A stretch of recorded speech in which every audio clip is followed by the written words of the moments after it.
Greetings and welcome to the Department of Tangents podcast, an interview with author Mike Vago with new comedy from Shawn Carter. Vago is a talented writer and humor columnist. You may have seen his Wiki Wormhole feature, which has run for the past 5 years in the Onion's AV Club. Or you might have seen his debut novel, Selfdestructible, about superheroes who have to deal with real-world problems.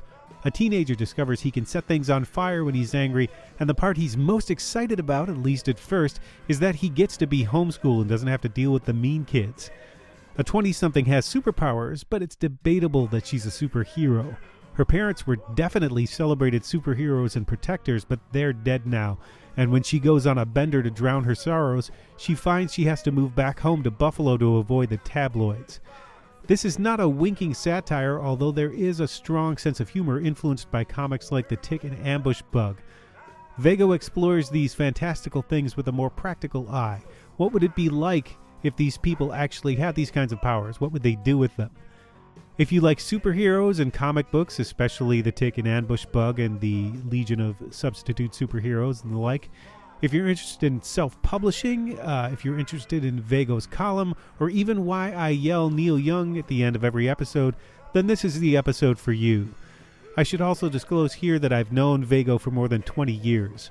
We met at the University at Buffalo, both of us working at the campus radio station and magazine. He's the one who introduced me to The Tick, for which I am eternally grateful. So this is also a conversation between old friends. After the interview, stick around for some comedy from Shawn Carter's new album, 100 Problems. And now, Mike Vago.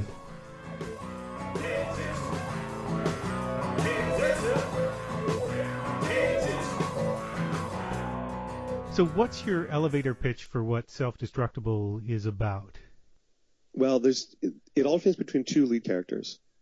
One of them is a 20-something who's mourning the death of her parents and is kind of a borderline alcoholic and is trying to get her life together.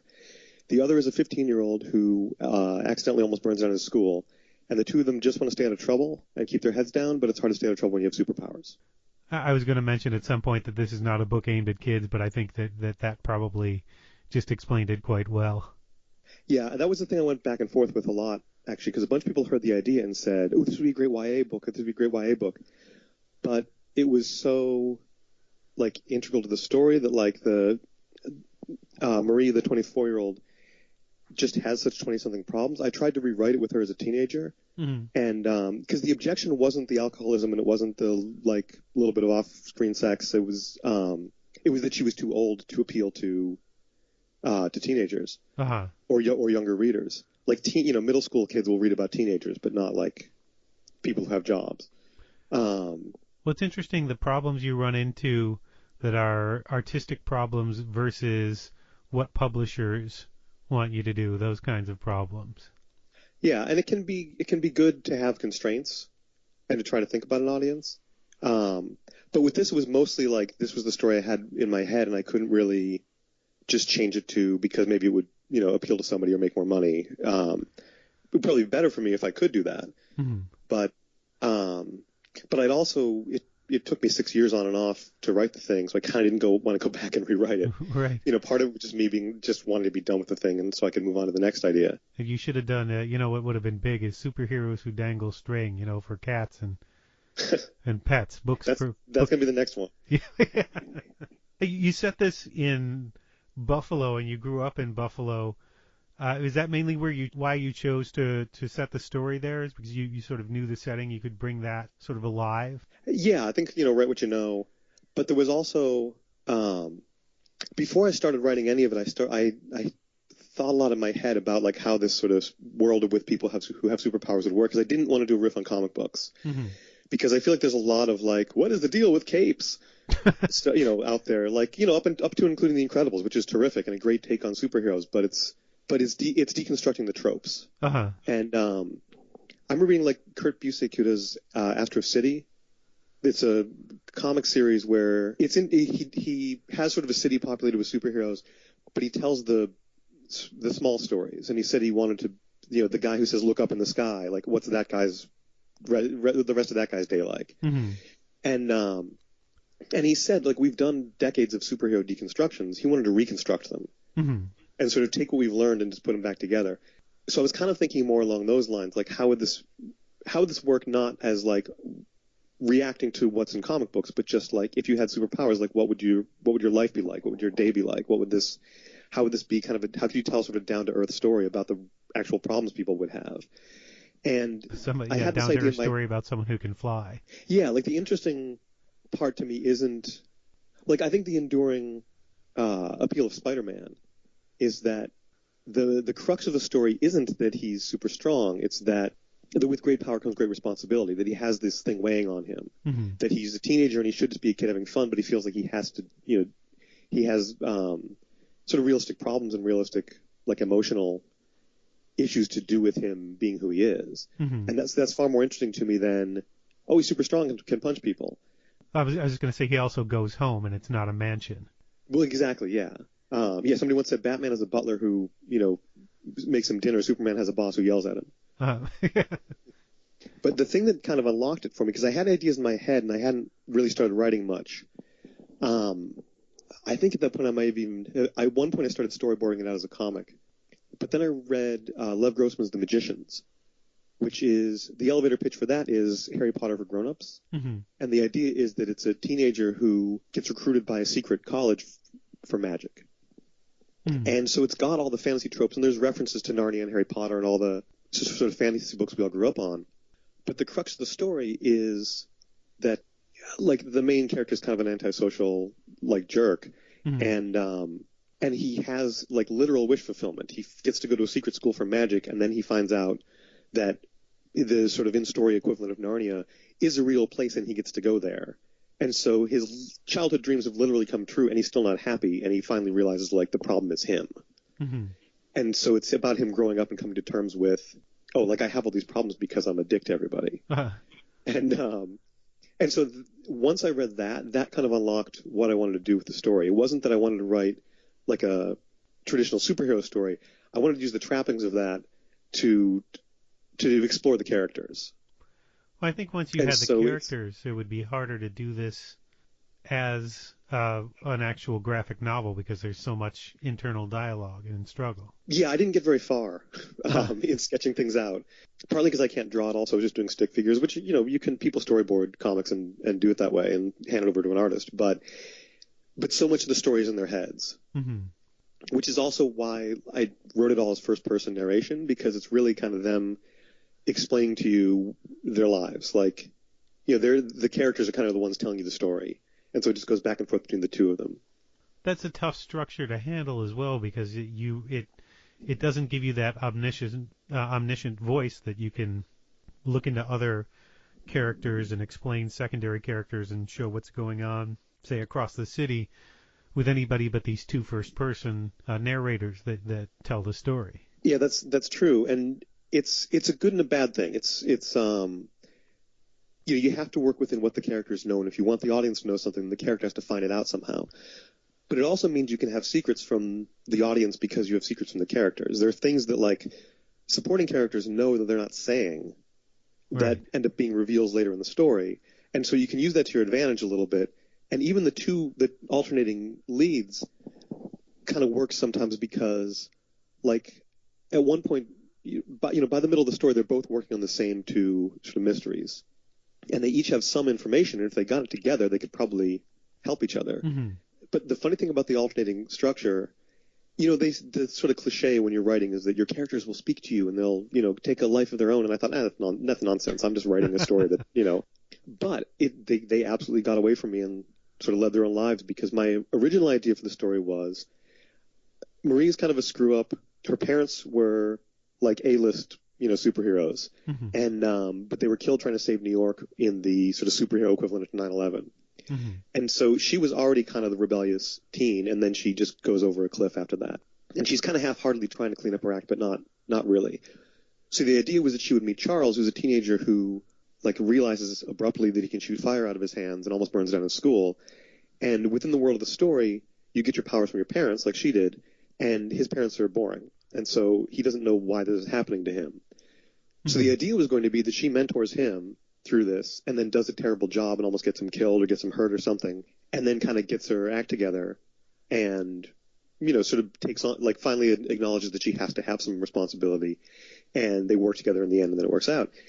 But then, like, 3 chapters in, that went off the rails. Like, they meet at the beginning of the story pretty early on, and then I sort of thought about what would happen to him next, and I thought, well, there's probably, like, a therapist for superheroes, for people who are just getting their powers and talking about this. And so I wrote that scene, and in writing that scene, he flirts with a girl in the waiting room, and then she ends up becoming his story of sort of trying to impress and get to know her, and sort of being taken seriously by this cool older girl, both as like a teenage boy and as an emerging like superpowered guy.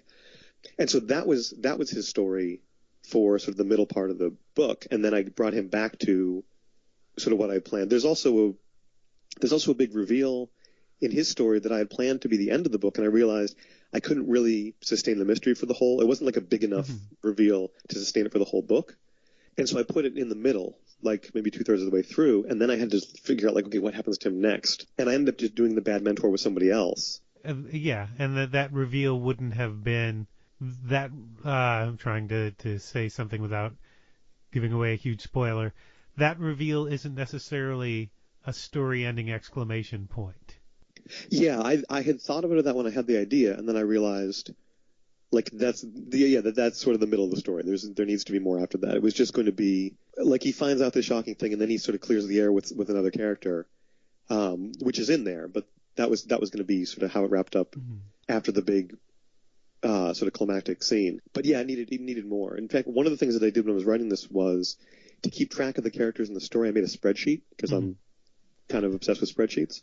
But I also saw J.K. Rowling had like a handmade spreadsheet on paper for the Harry Potter books of like, okay, chapter 5, like where's Harry, where's Ron, where's Snape, where's Dumbledore, and what are they doing? And even if they're not in the chapter and they're off camera, she at least knows like, okay, Dumbledore's like away from the school right now, so you can't have him show up. So I did that to keep track of like sort of where the supporting characters were, but it also worked really well for staking out the rhythm of like Marie chapter, Charles chapter, Marie chapter, Charles chapter. You can either have those chapters echo each other or have a shift in tone. And then as I was finishing it, I realized like there's an extended flashback towards the end, like right before Marie needs to kind of step up and actually help and use her powers and do something. There's a flashback to her parents when she was a kid, actually seeing them in action. And I had kind of written that just as an exercise, and I had it off to the side of my notes, and I needed another Marie chapter because it was an odd number. But once I inserted it there, I realized, like, oh, you actually need this because this explains why she's so reluctant to, like, sort of be a superhero and is just kind of drinking and bumming around. Right. I guess there was sort of a lot of happy accidents with things. And so the lesson I took away was any idea that I had that I wanted to flesh out, I wrote whether I knew how to fit into the story or not. And then I found, like, later on that those things had a place in the story and they fit in. So to go back a little bit, so much has been done with this genre. What made you want to dive in, and how did you avoid repeating things other people had done? Well, I kind of, to be honest, tried to avoid what other people had done. The funny thing is, I was saying Lev Grossman's book was the sort of, not necessarily inspiration, but sort of, he was the model for like how you could do what I wanted to do in my head, to use sort of genre trappings to tell like a novelistic story. He has a twin brother who is also a novelist. And as I was getting into writing Selfdestructible, he put out a book called Now I Will Become Invincible, which was about superheroes. It's like, oh crap, his brother beat me to it. But I leafed through it in the bookstore and I read the opening chapter, and he's got like time travel and alternate dimensions and supervillains and sort of all the sort of comic book tropes on like the first 5 pages. And it was very, very much a riff on comic books. And I knew that wasn't what I wanted to do. So I think that was the thing. It wasn't that hard to avoid doing what other people had done because I didn't see anybody who was doing it, really. All of the superhero stories in any medium were very comic book superhero stories or commentary on like comic book tropes. And I didn't see anybody doing the kind of like, I don't know, sort of less fantastic, sort of more down-to-earth story that I wanted to tell until I was almost done with the book and Jessica Jones came out. And one of my lead characters is a like sarcastic alcoholic who wears a leather jacket and has superpowers and, you know, grudgingly uses them to help people. And I was already almost done with the book when that came out, and it had been a comic that I just wasn't aware of. Uh-huh. So I am very worried that it's just going to seem like a ripoff of that. But I swear I was working on it for years before I knew anything about Jessica Jones.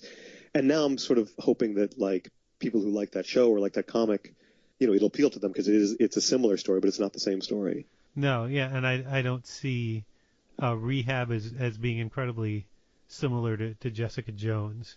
Yeah, I think the superficial similarities are there, and for the listener, Rehab is her superhero name, or like the tabloids change Marie to Rehab once they see how much she's like photographed in the Daily News just chugging a bottle of whiskey, because she's into, like, part of the, like, sort of the underlying theme with her is that, and where the title comes from is that she engages in all this self-destructive behavior because she's indestructible, so there are actually no risky behavior for her. Like, her body is completely impervious to any kind of harm, which means she can't get sick, she can't get an STD, she can't, like, she's not, you know, alcohol is not going to ruin her liver, it's just going to give her a hangover, and then, you know, she just goes and does it again the next night. So she can engage in, I think, in worse behavior than she might be inclined to because there are consequences, and it's kind of a metaphor for, like, when you're that age and you feel like you're invincible and you don't think about the consequences or care about them. With her, the consequences literally aren't there, and so she can kind of just be reckless as much as she wants to. And then her sort of character growth is realizing that, yeah, but there are other consequences to being reckless. And one of her characteristics, she's the daughter of an interracial superhero couple, which informs some of what her character goes through. Were you at all daunted in trying to create a voice for a character like that didn't come from your own direct experience? Yes, that was one of the things I think had the most doubt about. But at the same time, I kind of felt like there's not really a shortage of stories about white people, and my thinking for diversity is if you do it for its own sake, then it feels forced, and there has to be a story reason for it. And the story reason, and one of the first things I thought about was when I thought to set it in Buffalo. Partly I wanted to put it in Buffalo because sort of the idea was that her parents were in New York and sort of at the center of things, and they were, you know, she grew up in the spotlight, and so, you know, she goes to a smaller town that's a little out of the way, and they have, you know, sort of a B-list superhero as their main, you know, as sort of their main guy, and it's not the top job, and he knows it, and so he's a recurring character throughout. But, you know, you went to school in Buffalo, as you might remember, it's still very segregated. And since I was putting in Buffalo, I did want to talk about some of Buffalo's problems and some of the good things about the city, too. And one of the other things that superhero stories don't really address is that crime really comes from poverty, and poverty comes from, like, larger economic factors. Like, Buffalo was gutted by Reaganomics and by industry going overseas, and, like, that's why the crime is there. And flying around and punching people doesn't solve that. And so she is smart enough to, you know, sort of be aware of that. And that was another thing I wanted her to be, you know, the superpowers are sort of a metaphor for, like, potential or wasted potential in the case of my characters. So I wanted her to be smart enough to know that she couldn't solve all the problems, but not quite smart enough to realize, maybe smart isn't the word for the second part, but, like, smart enough to recognize the problems, but not really knowing, like, how to do it, or realize that she can help a little and that's still something good. Well, that's a recurring theme in the book, that superpowers can only solve so many problems. Right, exactly. But so back to her being biracial. I also, part of her arc is that she pushes people away, and she's intentionally sort of very isolated from people. And so I thought, like, making her biracial in a very segregated city means that she wouldn't feel at home in either place. And when she goes to Buffalo, she decides to live in the poorest neighborhood because she wants to see what the problems are, and it's an all-black neighborhood. But her parents were famous. She was rich. She went to prep school, and she's half white, so she doesn't really fit in there. And it doesn't really explicitly say this in the book, but in my head I sort of felt like she went there with the best of intentions, thinking, oh, these are my people. I'm going to, you know, understand what their lives are like and help. And then she realizes, like, these actually really aren't my people, and those white suburbanites aren't my people, and I don't really know how to help anybody. And so I wanted to kind of put her in this hole where, you know, she doesn't really have any support system. She doesn't have any natural allies or friends. And even the couple people who are her friends she has relationships with are kind of uneasy. The first person you see her really interacting with is a cop who comes to her for help sometimes, but he's kind of like the angry authority figure. Like, I kind of wrote him as like when Don Draper's being a dick to Peggy because he like wants to push her harder and thinks she can, sees the potential in her. Uh-huh. Like, that's Detective Finger. And so there's nobody who's really that like sympathetic to her. Like, she sort of feels sorry for herself and has to work her way out of that. But I wanted there to be all these reasons why, she's kind of prickly and isolated and has to find a way to connect with people. It's really the characters that sort of set this story apart from other superhero stories. And you've also set out a unique set of rules for the characters, their own sort of universe. That it's gritty, but not in a way that the Batman thing that everybody's sort of sick of. It's gritty in a more real way. Rehab can fly and she's invulnerable, but she's not strong enough to free herself from getting trapped by falling debris in a burning house, or one super tears a knee ligament running downstairs. Supers can still die of cancer. It's grounded in much more real life concerns. And did you set up those rules before you started writing, or did you have to develop them sort of as the story went on? No, I did the rules and some of the backstory and just sort of worked out the powers. Once I decided I wanted to try to write this, I had to figure out how the powers worked. And there's an explanation later on in the book about sort of on a metaphysical level where these powers come from, because part of the plot, the thing that sets the plot in motion is that besides Charles, who's the lead of the other half of the book, other people start showing up with powers. Mm-hmm. And that's never happened since the powers first started showing up in the 1940s. And nobody knows why this is happening. And so that's the central mystery that they both get sort of involved in. And I spaced on the question for a second. But as far as laying out the rules and everything like that, I had this idea that they would start in the 40s or so we'd be on the second or third generation of superheroes, mm-hmm. and or people with these powers. And so I wrote a backstory that I didn't end up using very much of at all, down to like RFK's life is saved by a super, so he's president instead of Nixon, and uh-huh.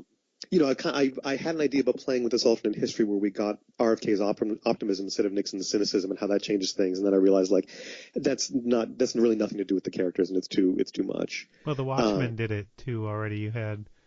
Well, they went the other way. Yeah, right. In terms of where society went. But it was good that I did all that, because when it came time to write flashbacks or anything that referred to the history of like where the superpowers came from, I had already done more than enough work on that. So like I kind of knew in my head I could delve on this history that I wrote and didn't use. It's like Quentin Tarantino once said that a good story is a ripe, juicy cantaloupe. Mm-hmm. Cut it in half and give half to the audience, and they're going to be hungry for the part you didn't show them. Mm-hmm. Because one of the comments I've gotten from a couple of readers that I thought was interesting was they wanted to hear more about the minor characters. And I think that's because sort of the only person who's actually kind of a friend to Rehab is Jody, who's a doctor in sort of the super wing of the hospital. Mm-hmm. And she can heal people with her power. But she's kind of a martyr who, if she walks away from her job, then people could die. So she never leaves. She's just sort of driven by this desire to like not waste any of her time by like going out having fun or doing anything like that, mm-hmm. Which is kind of the opposite of Marie's attitude. But I wrote a whole backstory about her that I didn't end up using because she's just a secondary character that sort of for Marie to bounce off of sometimes. But I could write her with a lot of depth for a supporting character, because it wasn't just, okay, I need somebody to fix this guy's broken arm. Mm-hmm. It was more like I thought about these powers that she'd have and what effect they would have. And then I thought about, okay, well, how is she going to fit in the story? Well, you did give some of her backstory in the sense that you showed her early on trying to figure out how to use her powers and things that could go wrong. Yeah, that's true. But I think, and I hadn't intended to do that until sort of when I got to that chapter. Mm-hmm. But there was more about, like my idea was that her parents were supervillains, mm-hmm. And so part of the like guilt that drives her is that they had committed all these crimes and done these bad things, so she really felt like this obligation to like help people and set things right. And there's more which I'm not going to get into yet because I've started writing a short story about her that I might release on its own, and I might flesh out into a sequel. Yeah, I was going to ask that would you consider revisiting these characters in another book? Well, the thing I go back and forth on is that, like, I would like to revisit this world, and I don't know that I would necessarily revisit the characters. Like, have you ever read A Long Way to a Small Angry Planet? No. It's a sci-fi book from maybe 4 or 5 years ago by Becky Chambers, and it's just a terrific slice of like nerd comfort food. If you grew up on like Star Trek or Firefly or anything where there's like a mismatched crew of people on a spaceship, and it's very low stakes. There's no like galaxy-saving MacGuffin. I don't think anybody dies. It's the crux of the story. Again, it's a genre story, but it's really about the characters, and the crux of the story is how the characters bounce off of each other. And every section of the book is a pairing between two people in the crew. And she's really good at convincing alien biology / social mores / culture. And so she invents these, very sort of creative, interesting aliens. And then we're like, oh, how would they interact with somebody who is completely different from them? And I forgot where I was going with that. I'm living up to the show going off on a tangent, and I forgot what your question was. That's quite all right. No, you were just talking about. I remember. I'm back on track. Okay. So she writes this book where the whole thing is about the characters, and she writes this great, colorful cast, and you fall in love with the characters, and the relationships between them are the whole strength of the book. So 2 years later, she has a sequel. None of the characters, not on a spaceship, completely different setting, but it's within the world of the story. It's in the same sort of universe, so to speak, literally and metaphorically, with like the same alien cultures and the same people. But there's a minor character who makes a very brief appearance at the end of the story, and then this is her story. And so it allows her to tell a very different kind of story because it's really about one character as an adult and as a child. So then she did a third book, and again, a very tangentially connected character, and it's a different group of characters, but they're all sort of within the same world. So I think if I revisit this again, it would be, maybe to tell Jodie's story, maybe to tell Chloe's, who's the girl that Charles meets in therapy. Like he can burn things, she can freeze things, and together. No. Yeah, well, yeah. There's sort of a literal opposites attract thing between them. But I had I guess there was a lot more to her that I didn't get into. With you see a little bit of her relationship with her family, because Charles has a single dad who he's not particularly close to. Like he, just like Marie, I wanted him to not have a lot of strong connections. Like when he almost burns down his school, they're like, maybe you should be homeschooled from now on. And so he's just kind of stuck at home, trying to like test out his powers without burning the house down. And his attitude to kind of like, the kids in school he's not seeing is like, I don't really need those guys. Like, well, I can play Minecraft with him online, but he didn't seem like he really misses the whole high school thing. So he's kind of on his own too. And he befriends Chloe and is interested in her, and she has a very warm, sort of loving, supportive family. And he has like a single dad. His mother dies in the backstory, and he has a single dad who he's not really that emotionally close to.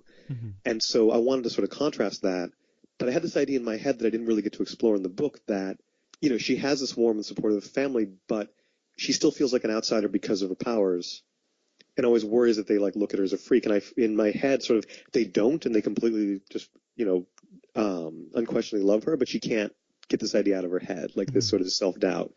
So, it's the characters whose stories I didn't get to tell that I'd kind of like to go to next, because I also feel like I left my two main characters in a good place. And one of the things about sequels that often doesn't work is that, like, Rocky wins at the end of Rocky 2.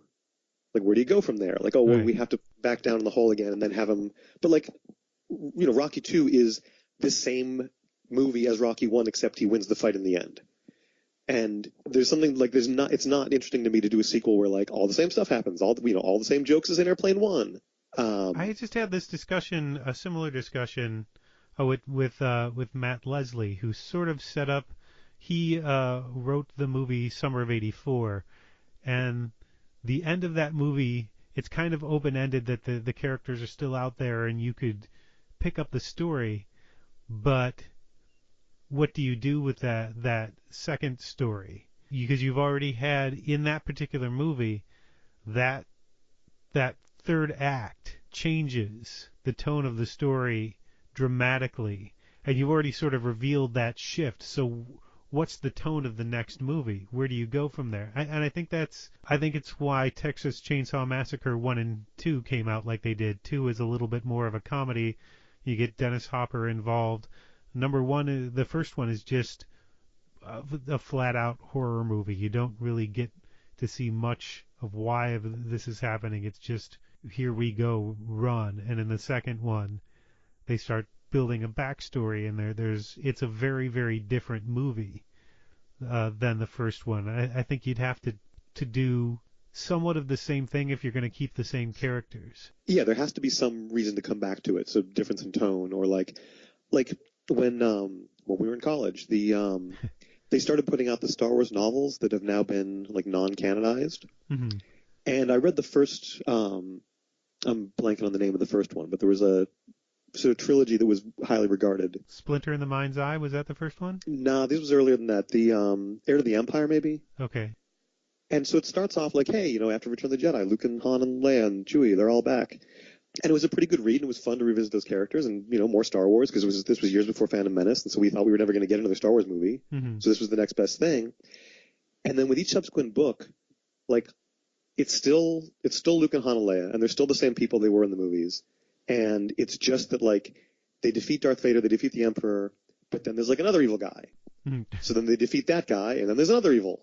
And then they defeat him, and like, oh, there was hiding behind an asteroid was another evil who's been waiting for all the other evils to be defeated. Now it's like a Steven Seagal movie where they just fight the guys one at a time. Right. And it's just the same. It's the same story again and again. Like, and then it just gets stupid with like the clone of Luke Skywalker, and they just throw in sort of sillier and sillier plots. And there's only so many things you can do. Like Luke turns evil, then he turns good again. Then the one thing that I really liked about the new films is that your starting point was the new characters, mm-hmm. and they set up those relationships and that world and everything, and then we bring in Han Solo, right? And then you get that glimpse of Luke at the end, and then you talk about, okay, what's Luke been doing his whole life. And even then, like, a lot of people hated Last Jedi because they dared to give Luke Skywalker character development, mm-hmm. Right.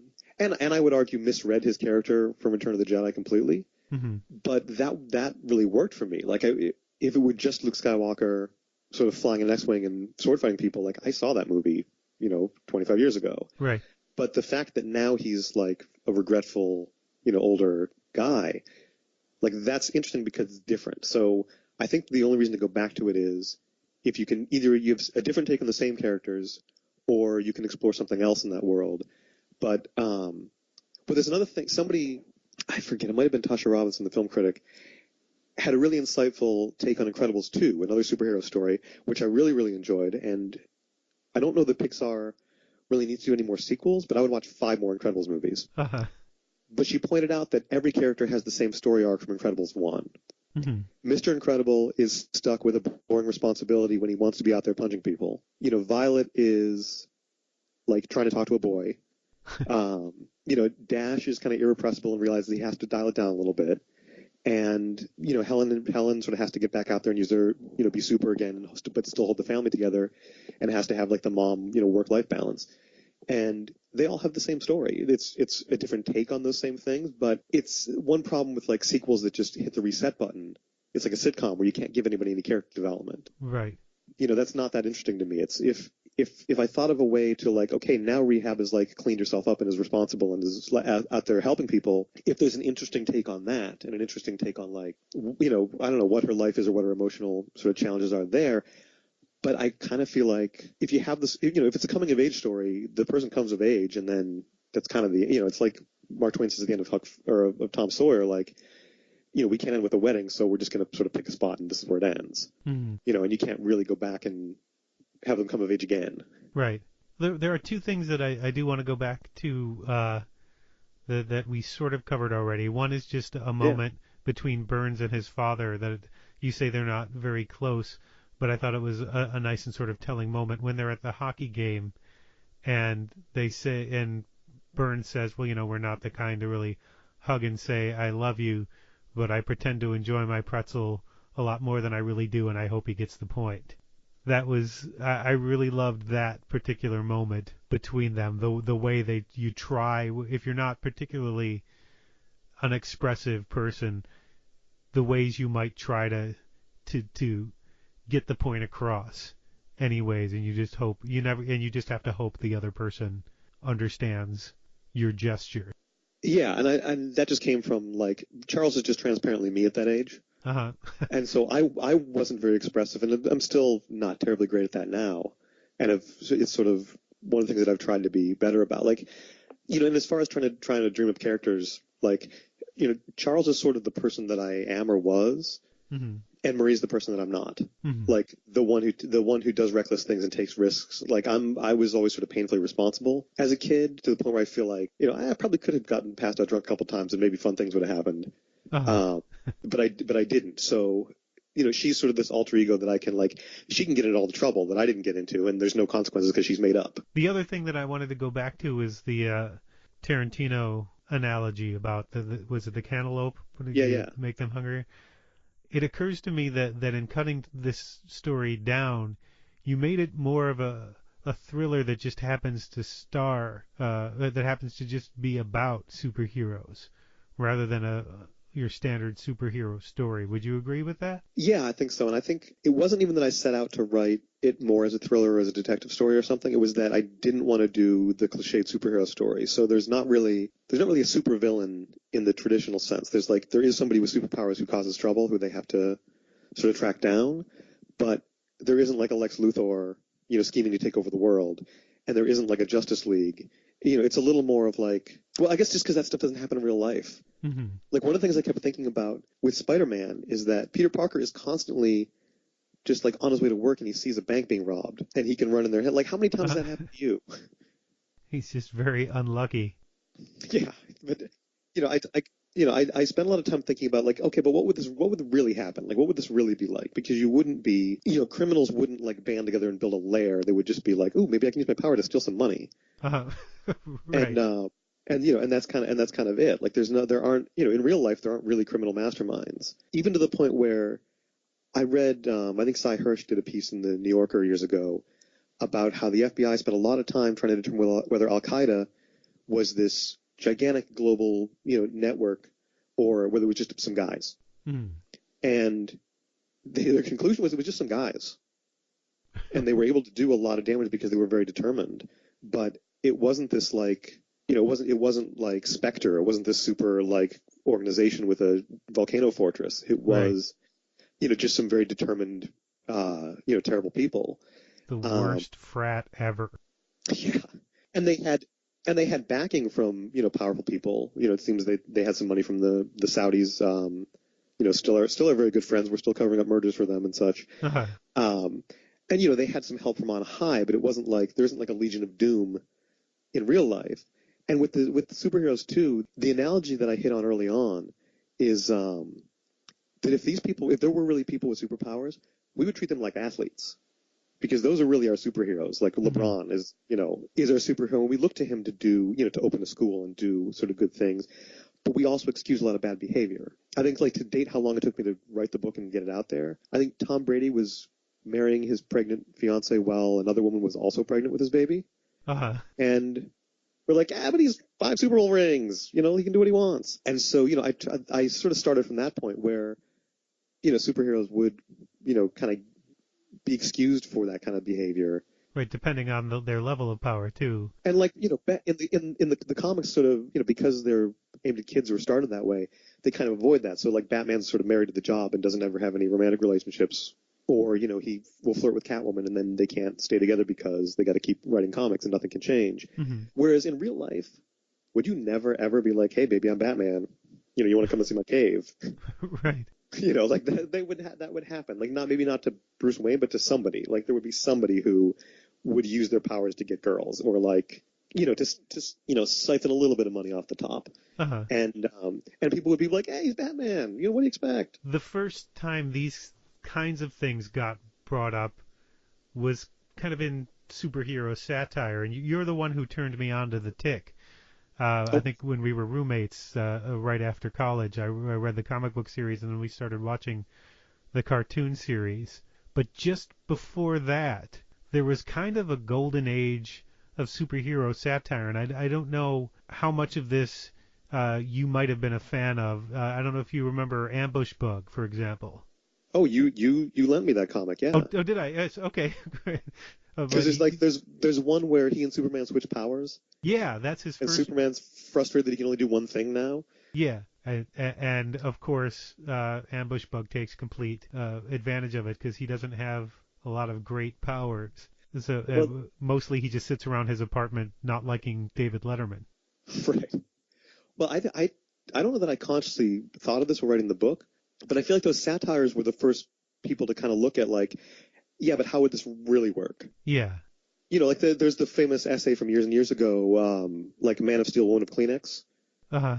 That like if Superman were actually romantically involved with Lois Lane, he would kill her immediately. And even like, you know, raising kids, it would occasionally occur to me that like, you know, there's the scene of Superman the movie when like they discover his crashed spaceship and he like lifts up the car so he can change the tire. Uh-huh. But like he would like a toddler with the strength of Superman, he would accidentally kill you in the first week. There's no way around it because right. You know, your kids just punch you and they don't even know they're doing it. And so those satires were kind of the first ones to explore that. And one thing that I don't know, consciously or unconsciously lifted directly from the Tick is that if there were superpowers in the world, not all of them would make you like great at credit fighting crime. Right.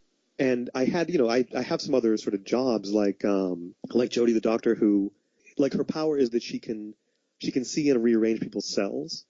And so she can fix, you know, most injuries. And that's very useful to the specific thing that she does. Like it's really, really handy if you work in a hospital. Uh-huh. And outside of that context, it's not that much. And she still had to go to medical school to use it. Right. She still has to learn anatomy and she still has to figure out how to do everything. And there's kind of a running gag as a background character of Glimmer, whose power is that she can like light herself up, like her whole body just becomes illuminated, and that's kind of cool, but it doesn't do anything. Right. And so, like, you know, I don't know how well this even works as the reader, but it just sort of amused me to have the other characters just talking crap about her because, like, oh yeah, that useless girl who's really, really trying to be a superhero, and in the end she shows up and like does nothing, and that is such a Tick thing where like, you know, I'm here to save the day, and like the you know, Porcupine Man who just has, you know, quills coming out of him, you know, somebody useless.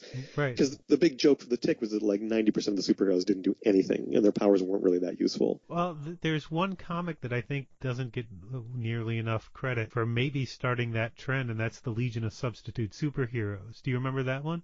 I remember you telling me about it. I don't think I ever read it. Well, there was that whole the first Crisis on Infinite Earths that DC did because basically they'd created too many universes. They're, you know, Superman of Earth 1, Earth 2, Earth 3, Earth 4. So they right. They had to clean up the continuity. Yeah, to create continuity, they just said, well, screw it. We're going to have a wave of antimatter start destroying everything until it gets down to just the one thing, and we can write that. Of course, their writers started to bloat again after that.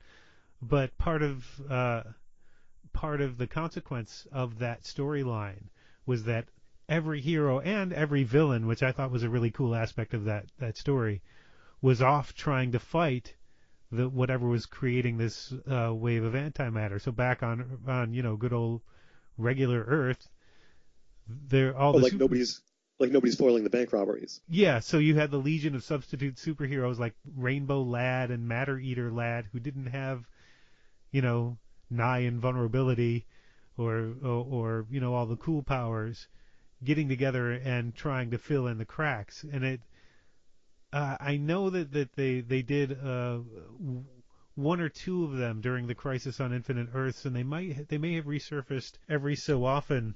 But I loved that one issue when I was a kid, and then it just never. I always kind of wanted to see that go somewhere. And I'm wondering if a lot of these people, like everybody who wrote for the Tick, I would bet you they had an issue of this tucked away somewhere. Oh, sure. Like the Superhero League of Hoboken that the movie Mystery Men came from. Yeah. You know, was kind of a similar idea. Like they have powers that are like a little useful. Mm-hmm. And the super therapist, she's only in one scene, but I kind of mentioned in passing that she's the sister of the girl who can light herself up, and her power is that she can make it dark. Uh-huh. You know, like she can dim, you know, any light in the room that she's in or in the, you know, vicinity, which again is cool but doesn't help anybody, or there's not really a market for it. And so she herself had to come to terms with like, hey, I can do this thing that's kind of a cool party trick, but it doesn't do anything or help me in any way. I can't benefit from it. I can't help anybody else with it. And so she had to psychologically work through that. So she thought, well, hey, maybe I can help other people who are having the same kind of, work through their issues. And I kind of just mentioned that in passing, but that was one of the other things that I thought more about, but I didn't really get a chance to address. In fact, one of the ideas that I have for a sequel is just to do short stories about, like, smaller stories about people either in the book or not in the book, dealing with powers in different ways. And one was the idea that this woman, Glimmer, who can light herself up, that like her sister comes to terms with like, my powers aren't that useful. I'm just going to go be a doctor and help people that way. Mm-hmm. But she's like aggressively stage parented because her parents were, or one or both of her parents were like failed superheroes who like either couldn't use their powers to help or had powers that just like they just weren't good at it. Uh-huh. And so they're like, my daughter is going to be the Wonder Woman because I wasn't. And they're really just pushing her to like do this thing that she's not equipped to do. But I never got into that in the book because she's just a sort of a walk-on character.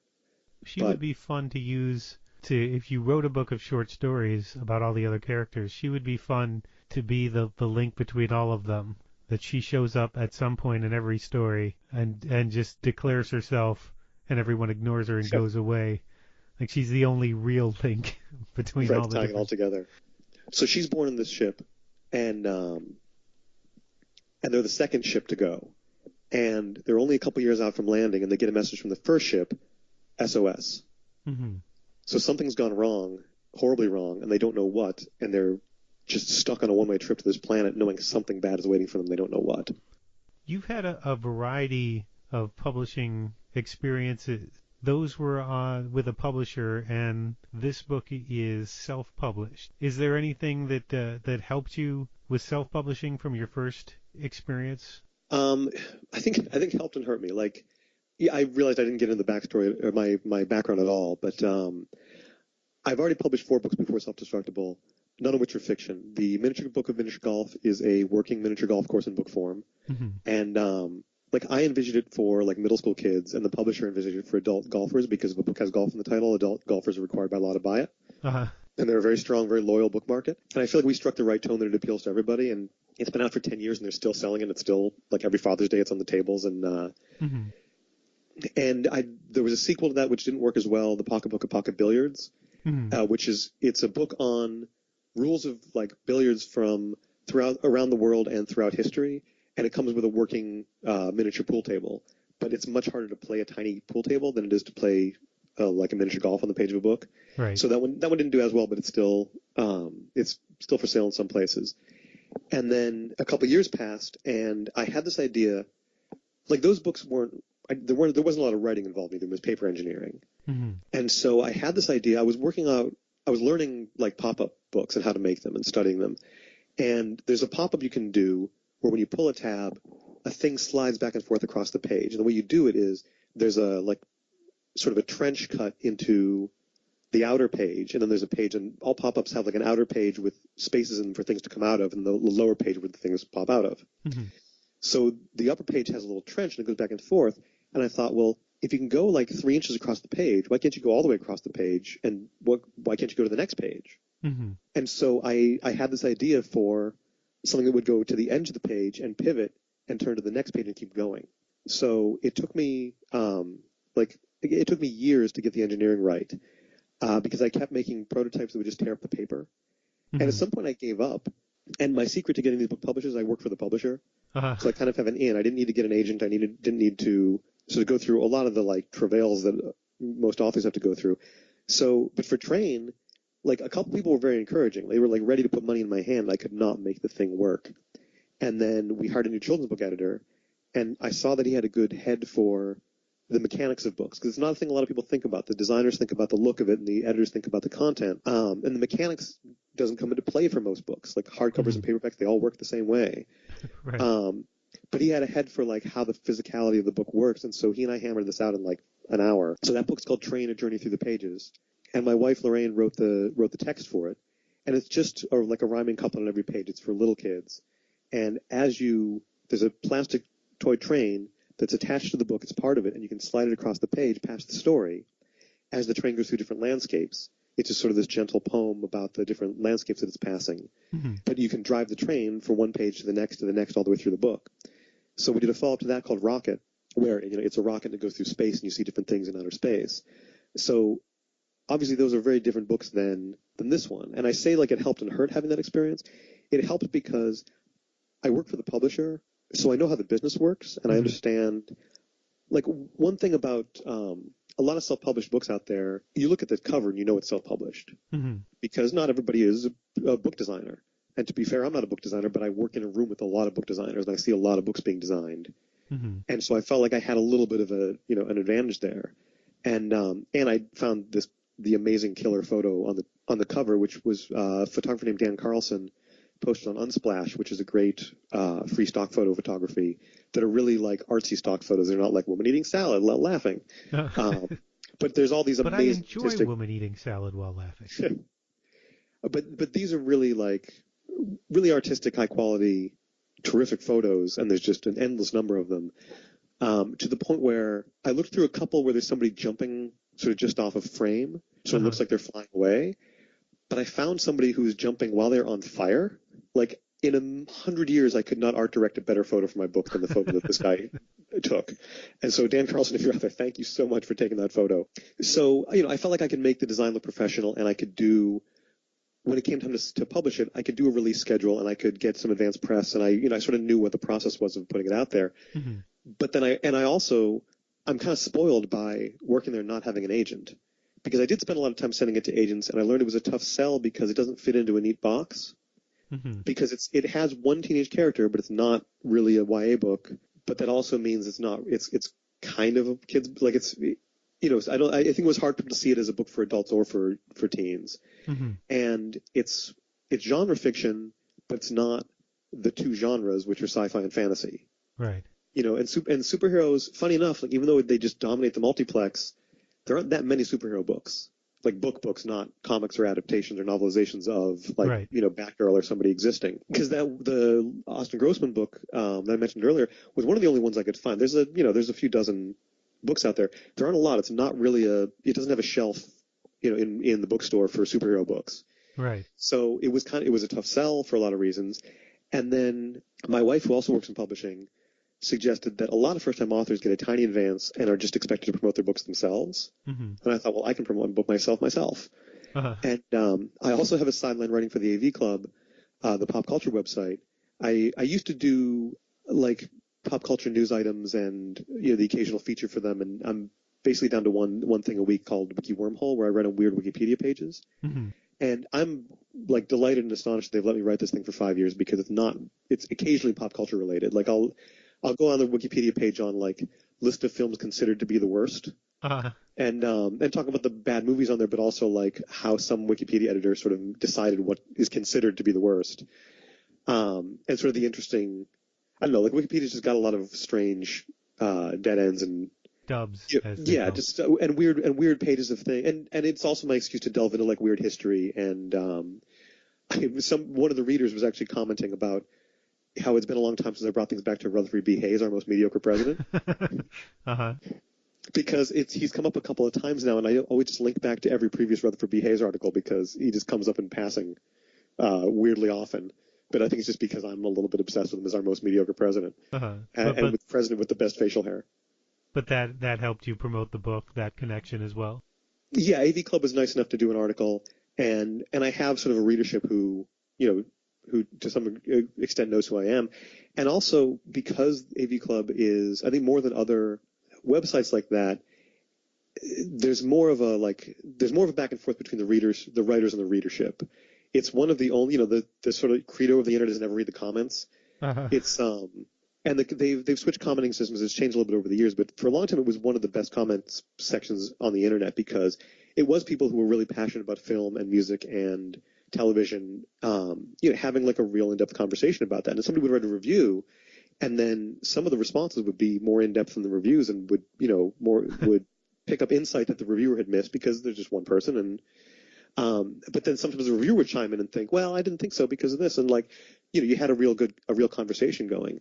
So I will also just dive into those conversations. So people sort of knew me from discussions, over the years. And so, I felt like I had a little bit of an audience that I could promote to, but I was also a little bit spoiled by not having an agent. Mm-hmm. I didn't have a lot of process. I didn't have a lot of patience for the process of getting an agent. Mm-hmm. So I made a couple of stabs at that, and then I gave up. Would you keep for the next projects? Would you go self-publishing again, or would you want to get into a more established publisher?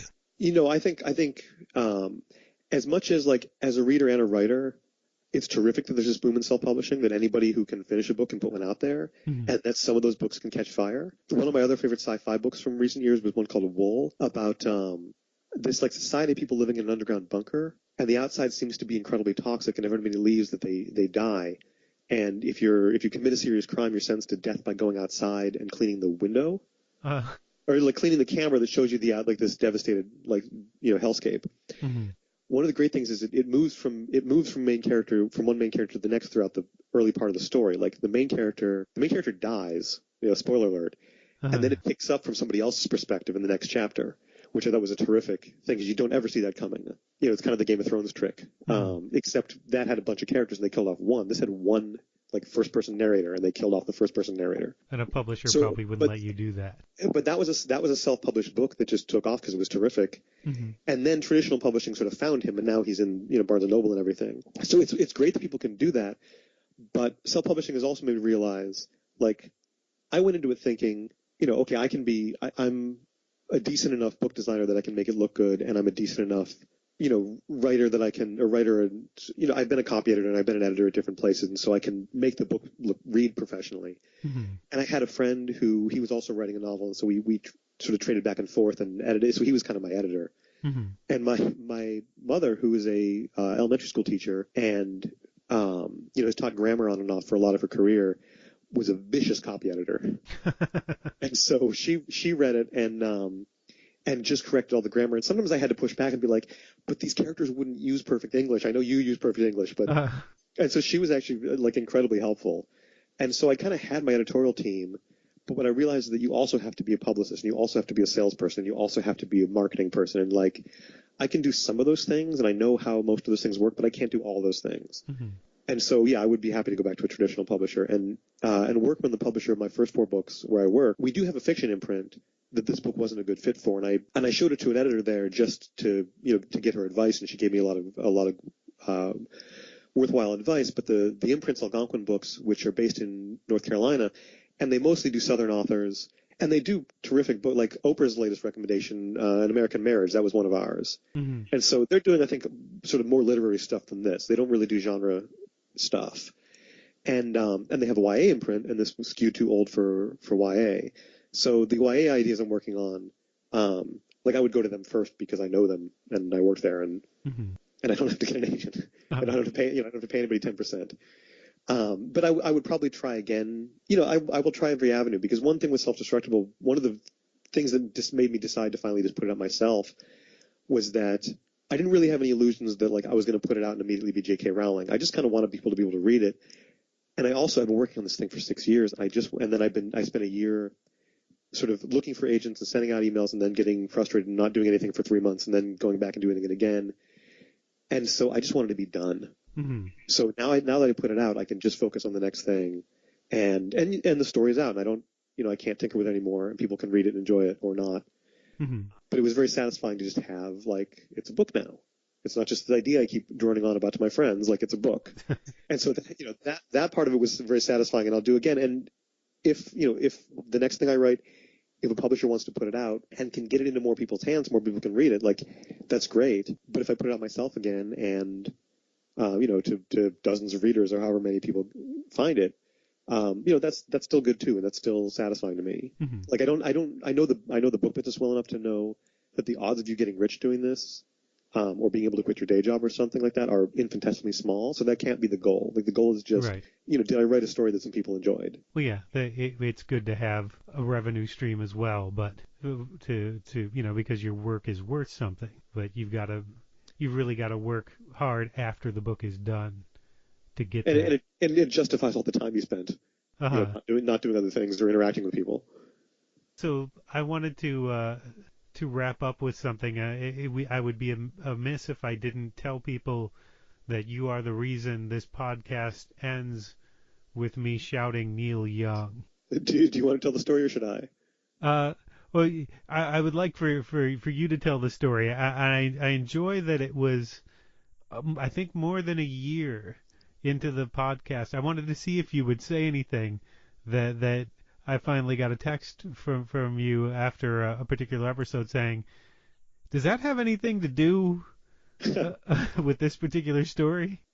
And the thing is, like, I think the first couple episodes, the song would be fading out, and I would like unplug the headphones, and I didn't hear the last 3 seconds of the podcast. Right. And then I was like, oh wait, Neil Young, why is he must be saying that because of this. And I usually listen to you on the subway, mm-hmm. and so I'm listening to it thinking about the person you're talking to and thinking about Neil Young and thinking about these things. And then by the time I get off the train and the headphones are off, then it's all escaped my mind, and I don't remember to. I kept not remembering to like email you and say, wait, is this what I think it is? Uh-huh. But the very, very, very obscure inside joke is that Nick and I were friends all through college, and we're both prone to rambling conversations. It's no accident that Nick's podcast is Department of Tangents. Right. And yes. After college, we were roommates, and we had friends who were like, I don't want to come to your house to get sucked into conversation because the both of you together. In fact, I was going to joke at the beginning of this is going to be the longest episode of Department of Tangents ever. Right. Because we could go off and talk about any number of things. But it's because, like, as the sort of banner of the podcast suggests, like, Nick is interested in everything and knows about everything and, is a great person to talk to for that reason. So the two of us will go off and end up talking about, like, football or comic books or music or anything like this. And at one point, Nick pointed out that whatever we talk about when we talk, we always would mention Neil Young. And when we were in college, this was the mid-'90s when he was on his sort of second peak of... Yeah, he was out with Pearl Jam. And Rust Never Sleeps, Ragged Glory, Sleeps with Angels, the album he did with Pearl Jam. He had kind of, grunge was the thing, and they were all paying homage to Neil Young, and he responded by putting out a series of really good albums. So he was kind of, doing a lot of good stuff and worth talking about. But it always came back to Neil Young. And so then it became a thing like we had to work him in at some point to where, like, we'd be talking on the phone, and then it'd be like, oh, I got to go, run to class or do this thing. And Nick would be like, oh, before we got Neil Young. And then he would we haven't mentioned Neil Young yet. We can't get off the phone. Yeah, exactly. And then it became to the point where we would be aware we were having this conversation that was going on too long. And we had to, like, go to bed and do work or something. And so rather than saying goodbye, in the middle of a conversation, Nick would just abruptly say, Neil Young, and hang up the phone. I would? I don't remember that part of it. You did that at least once because we kept trying to say goodbye and then be like, oh, but wait, did you see this movie? Or, right. we kept both of us wanted to say goodbye and get on with our lives, and we kept, like, wanting to tell each other stuff or wanted to hear what the other one had to say. And so the conversation kept going. You're like, we have to hang up with someone. We have to do this. And she was like, you were just like Neil Young and you hung up. So now, like, every episode of the podcast, I'm just like, okay, Nick's done. He just says Neil Young and hangs up. Right. All right, to finish up then. Because it's so abrupt, there's no closing burst of music or anything. It's just like the second the word Young is out of your mouth, like that's the end of the podcast. Well, I needed some sort of punctuation to sort of say this is over, because I know a lot of podcasts had that, so I wanted that sort of sign off, and it really came. I wasn't intending when I was putting the first episode together for that to be the sign off, but I couldn't think of anything else, so I thought I would replace it later, but then I just thought I'd keep it. That's actually the same file from the very first episode. Oh, that's so many sort of beloved pop culture institutions have happened because they didn't think of something else. Right. Like so many like iconic titles were like, oh, we were going to change it. We never thought of a better one. Monty Python's Flying Circus was kind of like that. They sort of tossed that out there, and I think they'd said that they'd had some other ideas the BBC wouldn't let them do. But that was the best one they could come up with, and no one really loved it. It was just they had to name it something, and it was an afterthought, and that became that name means so much to so many people now. Well, the Wiki Wormhole column that I write for AV Club, it grew out of, they had a feature called Great Job Internet. Uh-huh. It was just like amusing things people were doing on the internet, and it would be like, funny vines or YouTube videos or like clever like fan theories about things, and it was just kind of a catch-all for like, here's the thing we came across on the internet that we like. Mm-hmm. And so I did, what was it? Somebody had sent me, like, check out this Wikipedia page. It's so, like, it's just, like, crazy and dumb on list of foods made of fried dough. Because there's, like, 1,000 of them. Like, it just goes on forever. Uh-huh. And I pitched it to an editor there and said, like, this is stupid, but like, does this make a great job internet of like Wikipedia? Somebody took the time to write like 208 different fried dough foods for Wikipedia. Like, isn't it crazy somebody did this? And they wrote back and said, oh, we've been talking in the office about doing something with Wikipedia. Why don't you just do that every week? Uh-huh. And so I'd been writing for them for like a couple of months, and I was just handed this weekly gig. And so my editor sort of just said, like, well, try to come up with a format. And so I always ask the same questions about every page, which is like, and I'm forgetting the order of the thing that I write every single week, but like biggest controversy, things we were happiest to learn, things we were unhappiest to learn, and there's like like best link to another Wikipedia page. There's sort of a like also like there's a block that I have where I can just go off and talk about some other interesting part of it, but there is a pretty structured format, and I've been doing this for 5 years, and I slavishly adhere to this format I came up with in 15 minutes 5 years ago, and I will not deviate from it. And it's absolutely arbitrary, and it is the way it is because the editor said, yeah, that's fine. Uh-huh.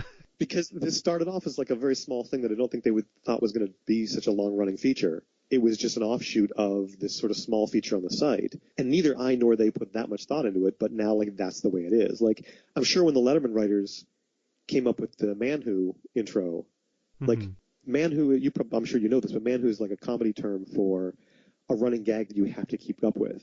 Mm-hmm. Because every single episode of Letterman was, and now a man who has no difficulty believing it's not butter, David Letterman. Uh-huh. And the writers painted themselves in a corner because every goddamn night for 30 years they had to write a different Man Who. They had to write a top 10 list. They created this structure that, the audience would be disappointed if they broke away from. And so they had to keep coming up with an endless succession of jokes. And like, the Wiki Wormhole starts with Wikipedia can be a great resource whether you're like cramming for a term paper at the last minute and then there's a Man Who there. And it's like, or I think the last one I did was you have to keep adding the future second wife section to the Prince Harry page because people keep tearing it down because they're totally jealous and not because it's, not factually accurate or whatever. So I painted myself in a corner where I've had to write one of those jokes every week for 5 years. But it was because I did one once 5 years ago and then decided, okay, this is the structure. In reference to the Letterman writers painting themselves into the corner, not only did they paint themselves in the corner, they found they were in a legal battle to paint themselves back into that corner when they got to CBS and they'd stopped doing top tens and people wanted the top tens again. Oh, right. And they couldn't do it because NBC thought they owned it. I don't think that they necessarily resolved that legally. Somebody they just did it and like. Yeah, you might want to look this up if I'm wrong. But I think they just started doing them again, and NBC just didn't do anything, so they kept doing it. And I think NBC must have known like that there would be nothing to be gained other than looking like dicks. Right. But I think they just tweaked the name. I don't think it was ever called the Top 10 list on CBS. It was the Late Show Top 10 or something. Some very minor legal technicality way to keep doing it. Yeah, if it's a certain percent different, and that's one thing. It's not like like Conan had the problem with not being able to use the masturbating bear. So I forget what they did. It was another animal doing some sort of disgusting act. A side note to that, the very first episode of this was with of the Department of Tangents with Brian Kiley, who's a wonderful human being and a wonderful comic. And he said he actually shared an office with the masturbating bear for years. That's great. I just love the idea of thinking of Brian trying to write his monologue jokes. Like, say, would you keep it down over there? Of course, because you don't picture a comedy writer. You picture like the guy in costume is going to town. Right. On the other side of the desk. Oh, that's great. So it is time to Neil Young the conversation, and I would like to ask just before we go, where's the best place people can look for your books and find out about your work? Oh, the Selfdestructible is right now exclusive to Amazon. It's in paperback and ebook format, and if you like ebook format, in the month of November, I'm doing a promotion with Buck Books, and it's going to be 99 cents. But the rest of the year, it's only $4. And the paperback is $8. And I'm just starting the process of getting it into bookstores, which I won't bore you with the details, but I'm hoping to get into bookstores next year, and we'll see how that goes. But the AV Club, my column Wiki Wormhole runs every Sunday. my other books are in bookstores everywhere and available for order and on Amazon and all the other websites. And those were put out with a publisher that actually has a sales and marketing arm. So those books are very easy to find. Well, thanks for doing this. I appreciate it. Oh, thanks for having me on. I've been listening to the show since the beginning, so it's very exciting to be the guest. No, I appreciate that. All right, Neil Young. Yes, Neil Young. Hell to the hell. Neil Young. Isn't always a trend. Thanks again to my old friend, Mr. Mike Vago, for talking about his new book, Selfdestructible, which you can currently find on Amazon. Look for his Buck Books promotion in November at buckbooks.net. You can also find his column, Wiki Wormhole, on the Onion's AV Club site. And if you liked this episode or any episode of the Department of Tangents podcast, please consider subscribing or leaving a review on iTunes, Stitcher, or wherever you get your podcasts. You can also follow the Department of Tangents on Facebook and Twitter, and check out the blog at www.departmentoftangents.com. Next week, check back for a new interview with comedian Gad Elmaleh with new music from Robbie Fulks and Linda Gale Lewis. And now, from an amiable author to an amiable comedian, Shawn Carter. Carter is a Boston comedian, and I've enjoyed his work for the past several years here. He's got a new album, 100 Problems, which you can find on your iTunes and such. Carter is a clever joke writer, and on this track, 97 Cats, he will challenge your deeply held notions that anyone can own an outdoor cat and what makes good bird feeder food. You can find out more about him at cartercomedy.com, and his Twitter handle is @ShawnCarters with an S. Here's 97 Cats from Shawn Carter's new album, 100 Problems. I did lose the cat in the divorce, that's true, which is, it's not that sad. More of a dog person. Yeah. I'm fine with cats. You know what I don't like? I don't like when somebody says that they have an outdoor cat. That drives me crazy. Right? I saw this woman on the news. She claimed that she owned 97 cats. Yeah, we can all agree that's too many, right? But she's talking to the camera. She's like, yeah, a lot of them are outdoor cats, and many of them won't let you pick them up or even touch them. And I'm like, yeah, that's not your cat. That's just an animal that you're feeding.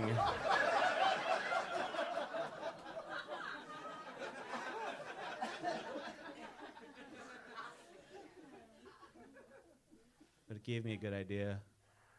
When I got my new place after I moved out, one of the things that I did is I got a bird feeder for the yard. But I didn't put bird seed in it. Instead, I filled it with mice.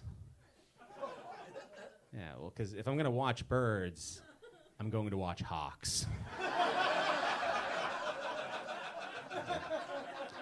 And when a friend comes over, I'll be like, have you seen my outdoor hawk? Don't try to pick it up.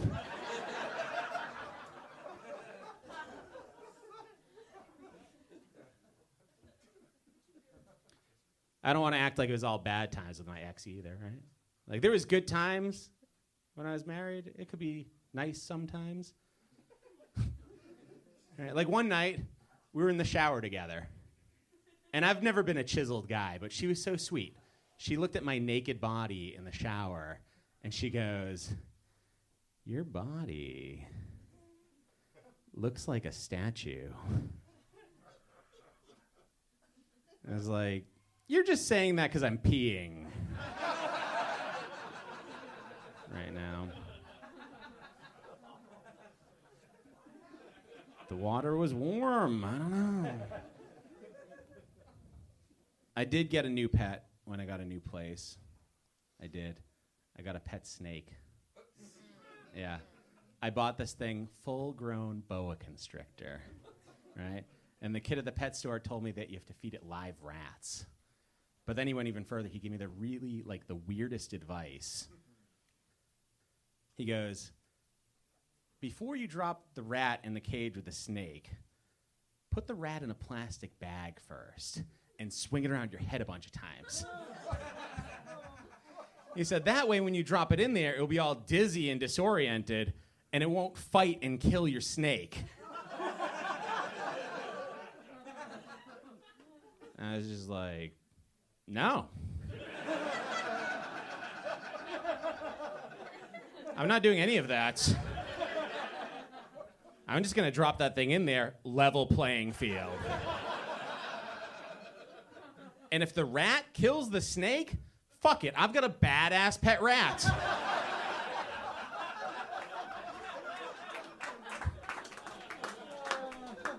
Because I feel like if your pet can't even eat its food might as well become your pet. So I decided to adopt this philosophy and just keep going with it, drop a new thing in there every day, and whatever won was my new pet. And that rat, he was pretty good. He was like a little gladiator. I named him Radicus. And eventually, he won his freedom. Yeah. He was free for 5 minutes until he met my pet hawk.